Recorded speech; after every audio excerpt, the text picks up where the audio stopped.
They mocked what they did not recognize.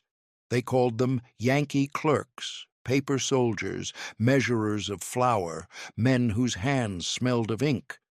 They said wars were decided by courage, not by columns in a ledger. It sounded right to them until the ledger became a weapon. In the summer of 1864, a city of crates rose where the James and the Appomattox meet. City Point, Virginia. Wharves multiplied like ribs along a great spine of water. Rail spurs snaked inland. Warehouses filled with shoes, salt pork, coffee, oats, nails, canvas, rails, rope. Ovens large enough to feed towns baked bread in steady rhythm. Cattle lowed behind rough fences. Coal piles grew taller than houses. The depot ran day and night. Nothing glamorous happened there. Everything necessary did. The Confederates called it a hive of Yankee bureaucrats. It was, and it crushed them. The thesis is as plain as the wharf timbers. Industrial logistics and the state capacity to use it decided the war. The Quartermaster Corps, dull, procedural, relentless, turned time into tonnage and tonnage into reach. It was not romantic, it was decisive. The place made the point. City Point stood behind the lines outside Petersburg as a manufactured certainty. U.S. Army steamers came up from Hampton Roads, unloaded at numbered piers, and were gone before the tide changed. Crates rolled straight to rails because track had been laid to the edge of the planks. The stencils on the ends of boxes matched the stencils on the doors that received them. Mules stood harnessed in shifts. Slingmen worked by habit, hook, lift, swing, set, again. You could stand under the shade of the coal yard and watch the war survive. The Confederates watched too. From the far bank, they saw what looked like excess. They told themselves that no fighting spirit could be found in stacks and schedules. They were wrong. Spirit without supply is a tale that ends early. The Quartermaster Corps, taught by hard years and directed by officers who viewed a road as a weapon, made the war last on Northern terms. This did not appear in 1861. It had to be built. At first, Northern armies marched with contracts and chaos. Civilians sold the government shoddy cloth and bad shoes. Wagons broke. Harness split. Horses died by the road because no one had counted the forage against the miles. Troops arrived hungry to railheads where flour waited without ovens. Men wrapped bacon around sticks and called it supper. Letters to Washington spoke the language of appetite and complaint. The Quartermaster Department looked like a sieve. The fix had a name: Montgomery C. Meigs. An engineer with a narrow gaze and a broad plan, he took the Quartermaster General's office and turned requisitions into a system. He standardized wagons and harness. He set rules for how far a horse could pull and how much a mule should carry. He bullied contractors into tolerances. He centralized purchase where scatter had been the habit. He did not promise glory. He promised delivery. On the ground, other names mattered. Hermann Haupt, an irritable genius, made the United States military railroads into an instrument. He rebuilt bridges in days that men swore would take weeks. He laid track across rivers on trestles that looked like ladders for giants. When commanders asked if rails could bear a corps in time, he answered with trains on the horizon. Rufus Ingalls, quiet and precise, became the Army of the Potomac's quartermaster. He moved depots like chess pieces and never lost the queen. Jonathan Letterman, the medical director, reorganized evacuation so that trains carried wounded out as supplies moved in. The Sanitary Commission and Christian Commission learned to nest their aid into the same flow. The point was rhythm.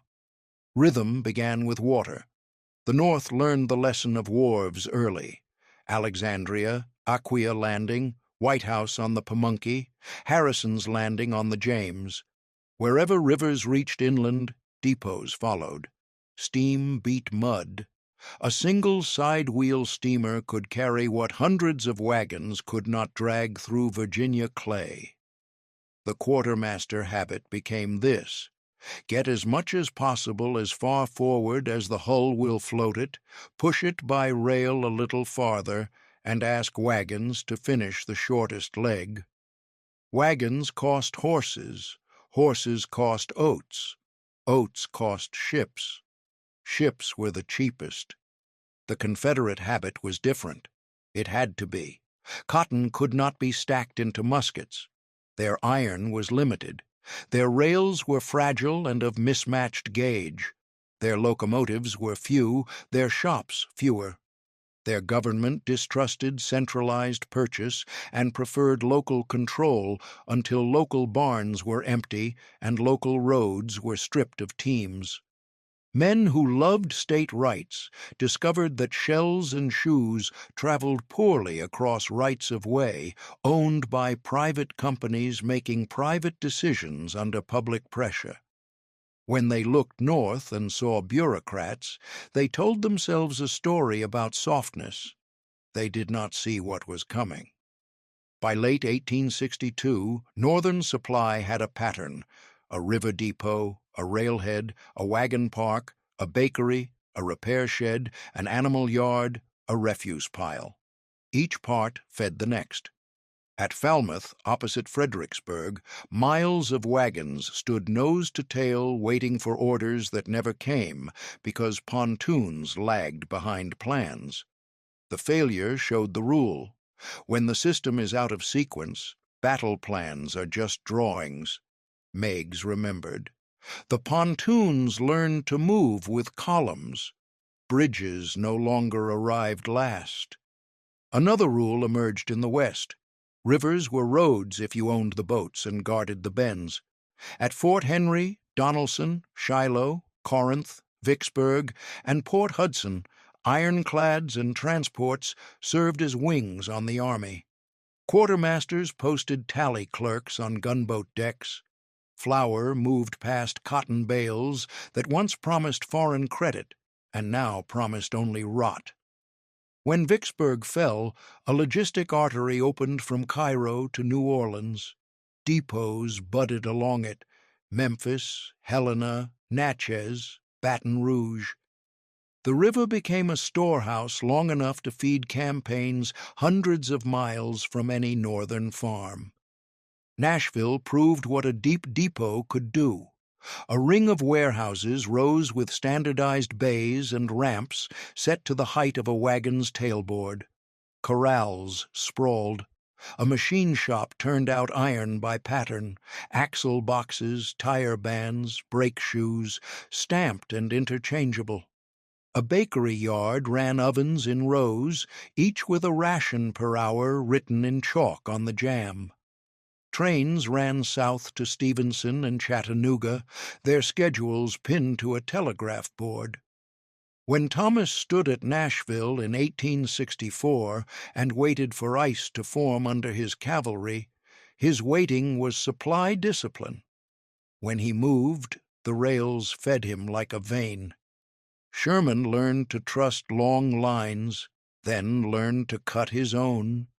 The Western and Atlantic delivered to him across wrecked bridges and repaired ones. Construction corpsmen rode with hammers on their belts. Every retreating Confederate brigade left behind twisted rails. Every day brought squads that untwisted them with rollers, reheated them in field furnaces, and relaid them before noon. When the line grew too long, he stopped asking it to do the impossible. He measured Georgia's barns, mills, and smokehouses. He measured time. He marched on a table of contents written in corn and cattle. Forage was not romance, it was arithmetic. Arithmetic carried new categories: meat on the hoof, versus meat in barrels, salt for curing meat versus ice for preserving fresh meat, and where ice could survive under sawdust pits dug under shade, cordwood versus coal, and which engines could burn which, and what that meant for switchers that worked the city point yard day and night. Axle grease, tallow, and resin issued by the pound to gun units because a seized wheel can waste a column, rope by diameter and lay, canvas by number and weight. When you read the ledgers, you can see the war in units, and those units always point to time. Time bent around horses.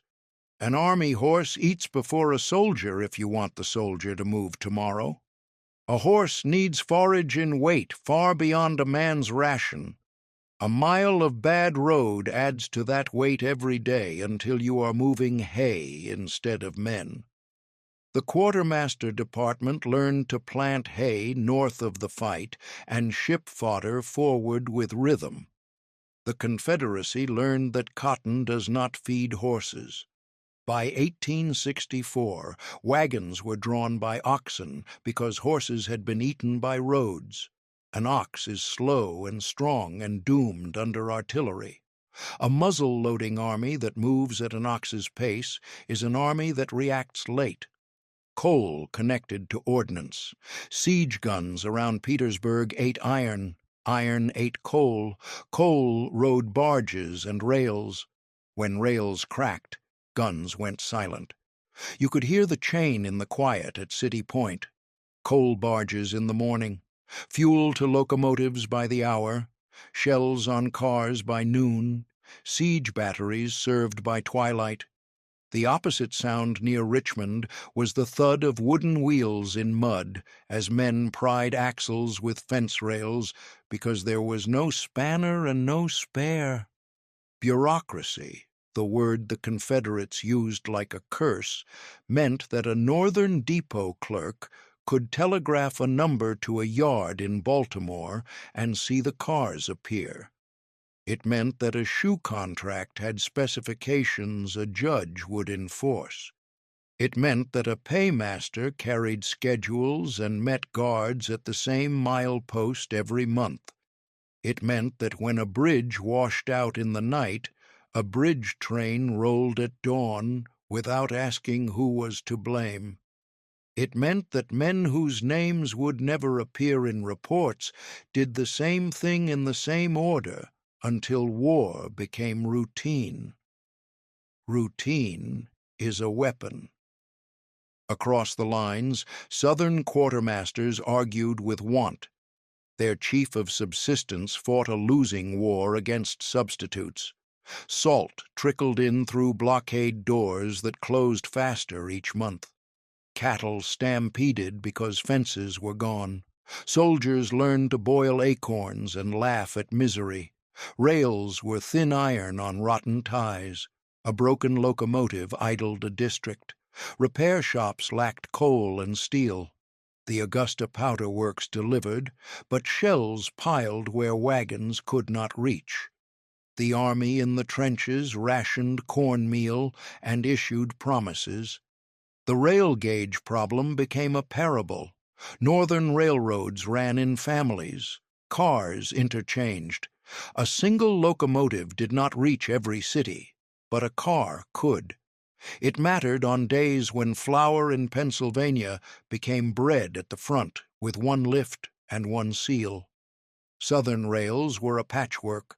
Cars met at junctions like stubborn mules. Men shouldered sacks from one platform to another and back again. Every transfer was a lost hour, a torn bag, a measure spilled on ties. Every lost hour was a battery without cartridges or a hospital without lamp oil. A system that cannot connect itself spends itself. City Point endured an explosion in August 1864 that tore a hole in the schedule and scattered boxes into the river. The depot closed for a moment and then kept working. Men swept ashes, counted loss, moved the intact, and reminded each other what order means when someone tries to break it. The siege did not pause. A system that cannot be stopped by a blast is not fragile. Medical logistics measured mercy. Letterman's plan collected the wounded from regimental dressings, moved them to division stations, then to corps hospitals, and then onto rail and river. Stretcher drills became as regular as drill. Ambulances were counted like guns. Ice and citric acid and chloroform rode the same cars that hauled hardtack. The United States Sanitary Commission inspected camps with clipboards of latrines, drainage, kitchen placement, fly control. They wrote reports like accountants and lowered disease the way quartermasters lowered waste. On the other side, medicine fought without the same reach. Skill could cure. It could not replace blankets soaked in a week of rain or find lemons where no buyer had credit. Pay and post made morale into logistics. Northern soldiers were paid often enough that wives could buy flour and landlords could wait.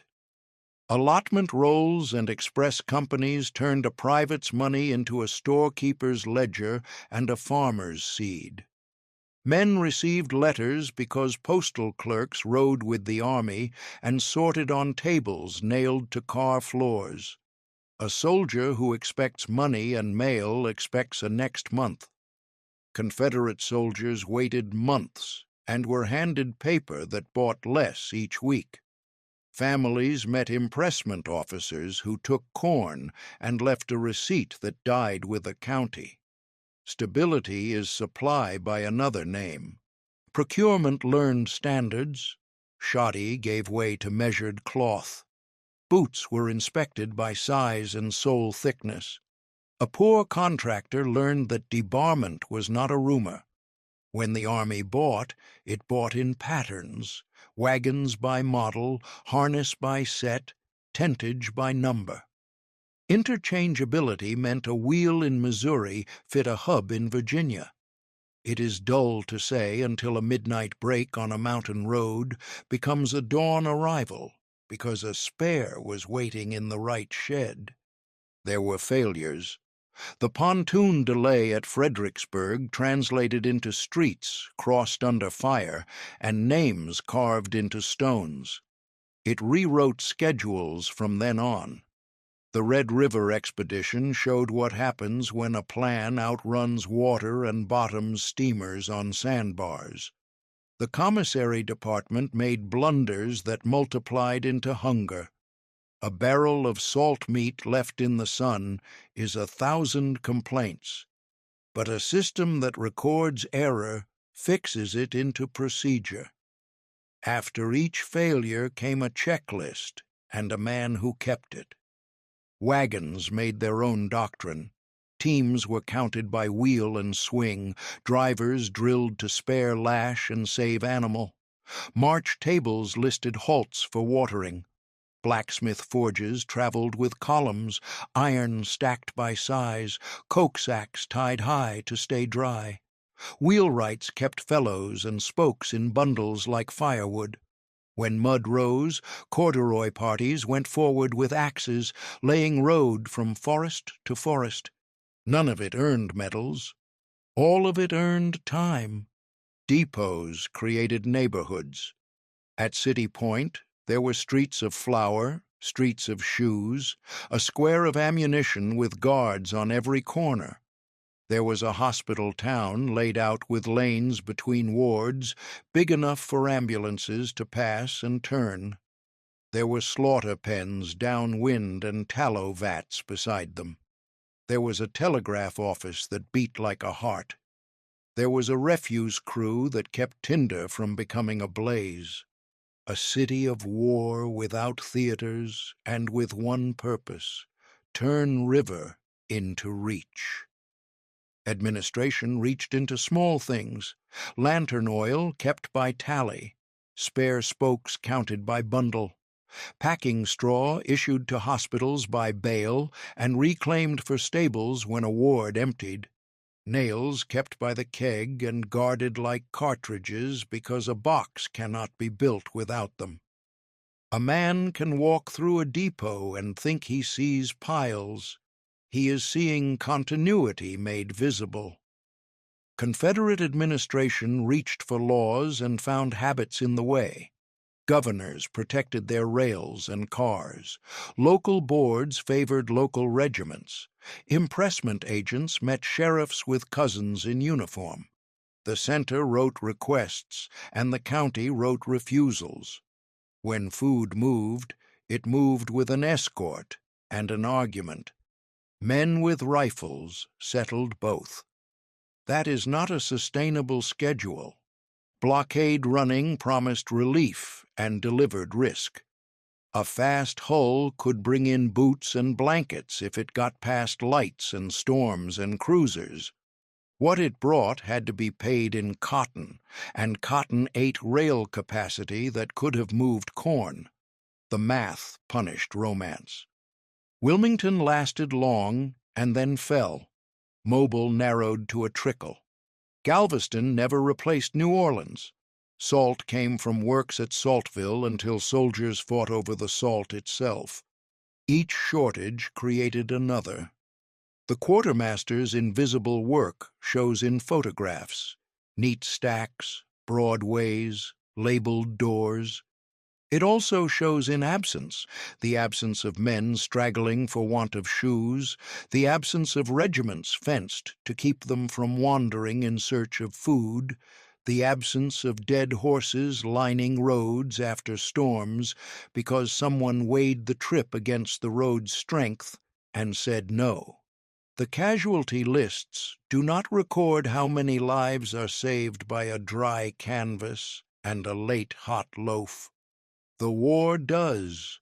Labor mattered. Contraband camps emptied into work crews with pay and rations. Freedmen built wharves, rolled barrels, stacked rails, drove teams, and wore the quartermaster's badge. United States colored troops drew shoes from the same piles and fought under flags that could count. Labor on one side reproduced itself through wages. Labor on the other side shrank under whip and need and flight. A system that pays sustains itself. Telegraphy stitched every part. A quartermaster at the front tapped a code, and a yardmaster 2 states away cleared a siding. A bridge foreman reported a washout, and a train of timber moved before rumors did. Numbers traveled at the speed of copper and returned with iron. This is what the word capacity means when it stops being abstract. At the end, the chase west from Petersburg was a test of feed and foresight. Sheridan cut rails. Engineers repaired them. When a bridge fell to blue fire, a bridge train smoked to its ashes with pre-cut spans. When Lee turned for Amelia Courthouse and found cars without food, it was a mistake in orders and the arithmetic of years. The rails had been eaten by time. The depots behind him were paper. He turned toward farms that had been raided into ghost fields. Men fell out for hunger. Behind them, the northern depots kept their rhythm. Pursuit is a function of supply. Surrender is, too. None of this makes the shooting less real. Courage mattered, command decisions mattered. So did rivers, hills, and chance. But courage without bread is a story about a day, not a campaign. A general without rails is a man pointing at a map. And chance favors the army that can try again tomorrow because the ovens run without heroics. After the war, Meigs built buildings in Washington and wrote reports that read the way wharf timbers look, solid and without ornament. Ingalls went on as if he had done nothing remarkable. Haupt returned to railroads. The men who stacked boxes at City Point went home without parades.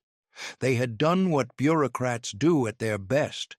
They made things happen so reliably that people forgot the alternative. The Confederates remembered. Veterans who had mocked the Yankee paper war told stories about trains that never came and depots that never filled. Some blamed corruption. Some blamed God. Many blamed luck. The cause lay in their doctrine. A nation held together by suspicion of central power cannot centralize in the one moment a republic must, when it chooses to fight a long war. It is tempting to say that factories alone won it. They did not. Factories cast shells that rot in the rain if no one covers them. Coal in the seam is just rock without a mine and a buyer and a schedule. Rails in a stockyard become bridges only if a foreman knows where they are and a crew knows what to do. States with industry can still fail if they cannot count and connect. The United States counted and connected. Stand again at City Point in your mind. A world made of measured things stands between a river and a siege. If you want to understand why the trenches at Petersburg grew quiet one April morning, begin with a harbor master's notebook and a quartermaster's tally. The Confederates laughed at bureaucrats. They stopped when the ledgers outlasted them. Build the place that feeds the plan before the plan needs feeding. What Aquia Landing taught was scale. The head of the Potomac Creek ran into a fan of wharves that looked like comb teeth. Trains nosed up to planked edges and met steamers bow to bow. Quartermasters stationed detail men at the exact gap where gangplank met car door. Barrels rolled in files, each chalked for regiment and brigade. The bakery tents beat in a steady thump as paddles spun dough into loaves, and the smoke of ovens told time better than a drum. When storms swelled the river and sent driftwood down like a cavalry charge, there were chains fixed to piles to catch the worst of it, and men assigned to axes who knew they were protecting rations, not woodwork. When the army shifted south again, the wharf houses folded into wagons by sequence, tools first, papers next, then stores, so the next landing could rise without missing a day.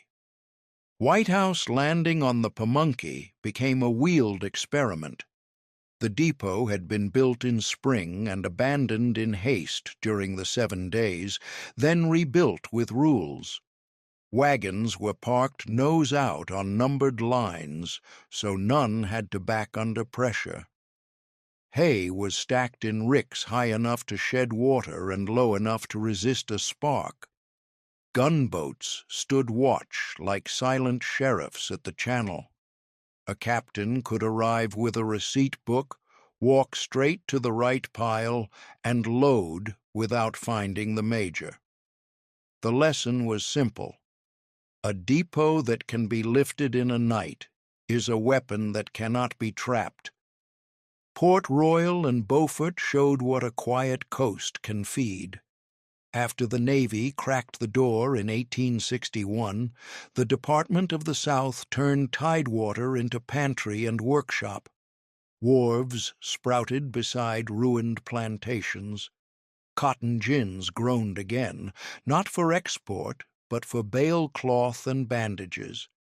The commissary bought sweet potatoes by the cart, shipped them north for hospitals, and returned with barrels that came back to the front as diet goods. A depot clerk might spend a day buying rice, while a sloop of war idled within sight. War in such places looks like trade because it is trade under orders. Nashville proved what a deep depot does when it marries rails to rivers. The Cumberland was a broad back you could load until it bowed, and the railheads spidered south. Warehouses had ramps at the height of a tailboard, and floors oiled to keep flour down and dust from turning to mud. There were machine shops that cut new brake shoes by pattern and stamped numbers into each casting so loss had a name. Corrals stretched into acres where remounts circled under troopers with measuring eyes. When Thomas waited out the weather in late 1864, the waiting was not indolence. It was feed and shoes and shells finding their cadence. When he moved, every mile of rail behind him clicked in agreement.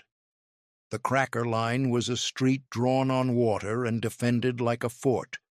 Brown's Ferry seized the hinge. From there, flatboats tied into a bridge and steamers nosed up in pairs, while pickets watched the far bank. Bridgeport and Stevenson became the outer warehouses.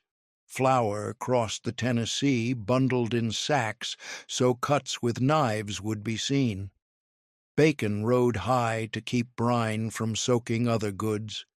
The first trips carried food and forage only, because hungry men cannot haul shells well. When the bellies filled, ammunition followed. The genius of it was modesty. The shortest safe line is the best line, and the best line is the one you can keep at night. The blast at City Point in August 1864 was the kind of test that reveals whether routine is skin or bone. A small device, timed and placed by a hostile hand, turned a portion of the wharf into splinters and smoke. Boxes leapt skyward, barges heaved, men vanished. The shock knocked down more than timber. It threatened sequence. Within hours, guards roped off the danger. Tally clerks formed new lanes with chalk and voice. Empty cars rolled in to replace the burned, and a spare switch engine took the yard. The wounded moved upriver as if nothing else mattered, because for a while nothing else did. The next dawn, the schedule resumed. Redundancy is not waste. It is the right to continue after a hit. Confederate ordnance had one bright island in the Augusta Powder Works. Under George Rains, mills were arranged by step and separated by earth, so a spark did not erase the whole.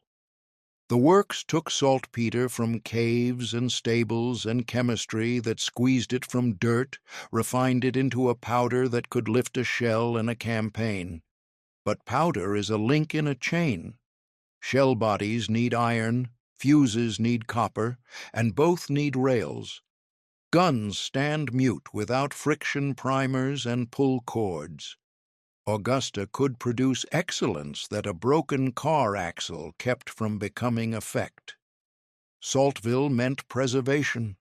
Salt is a way of stealing time from rot, and armies live on stolen time. The wells at Saltville and the pans that boiled brine into crystal fed barrels that fed meat that fed months. Cavalry raids rode for those pans as if they were forts, because they were. Battles there were fought not for glory, but for bacon that would not spoil. When works burned or labor fled, barrels went empty, then barns, then bellies.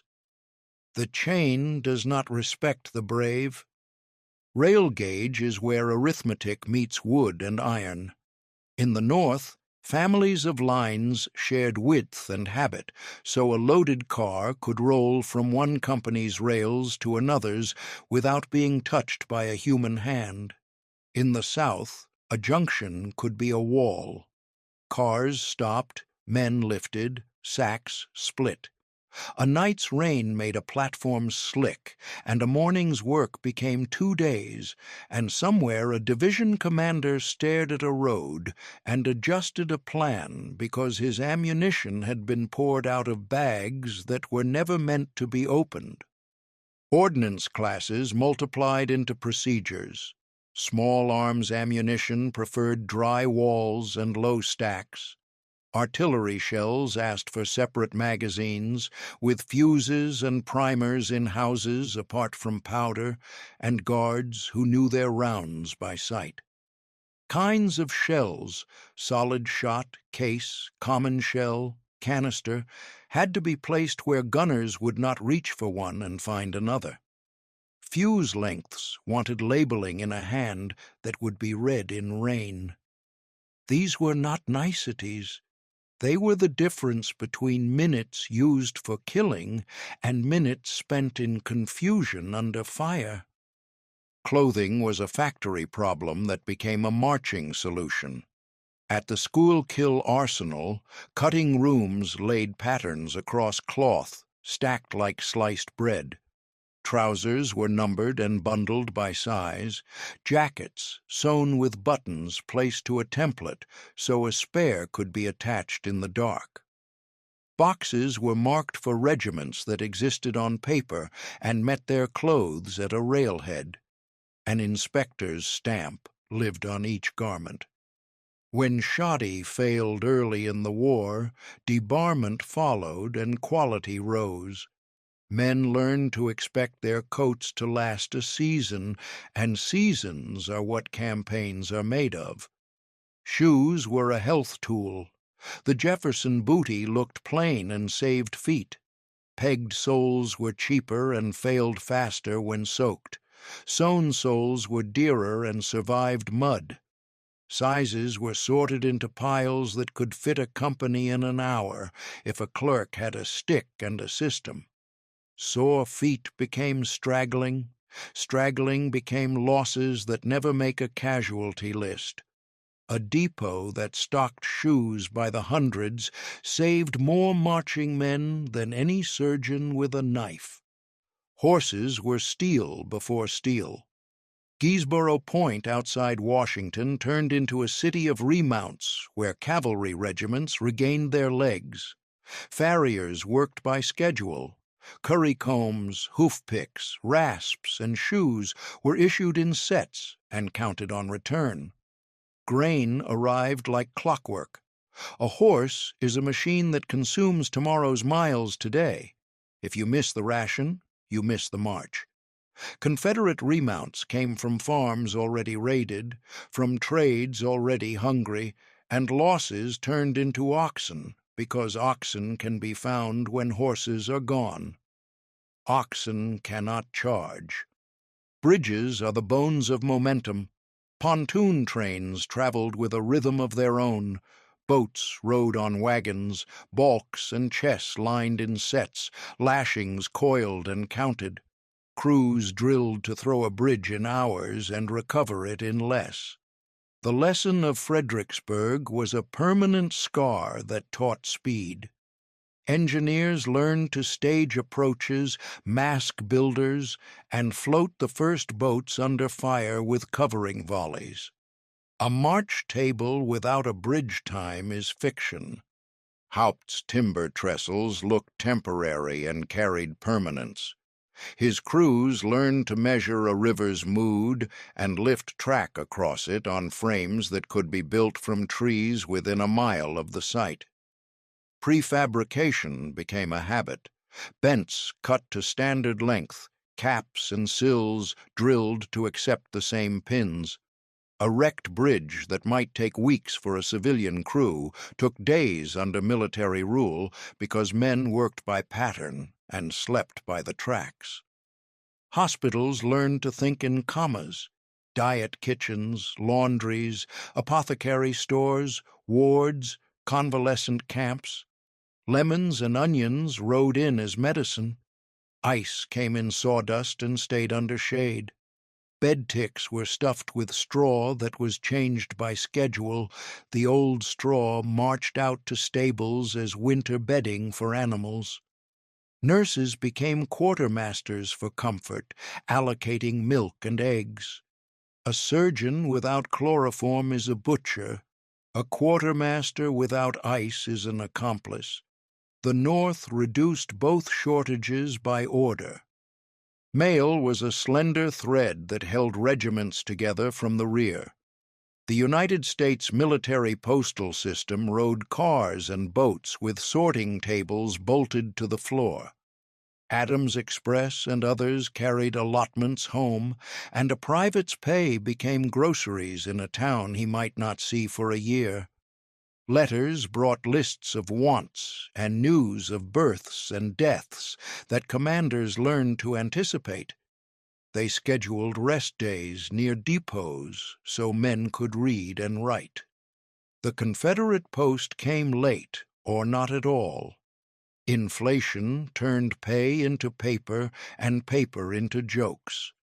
Jokes do not buy shoes. Camp sanitation was counted the way cartridges were counted.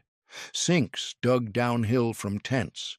Kitchens sighted to catch breeze and throw smoke away. Lime issued by the barrel. Brush cleared to keep insects down. Water points guarded to separate drinking from washing. The Sanitary Commission's inspectors wrote down what they saw and came back to see if their notes had become earthworks and trenches and ditches. They were tiresome. They were right.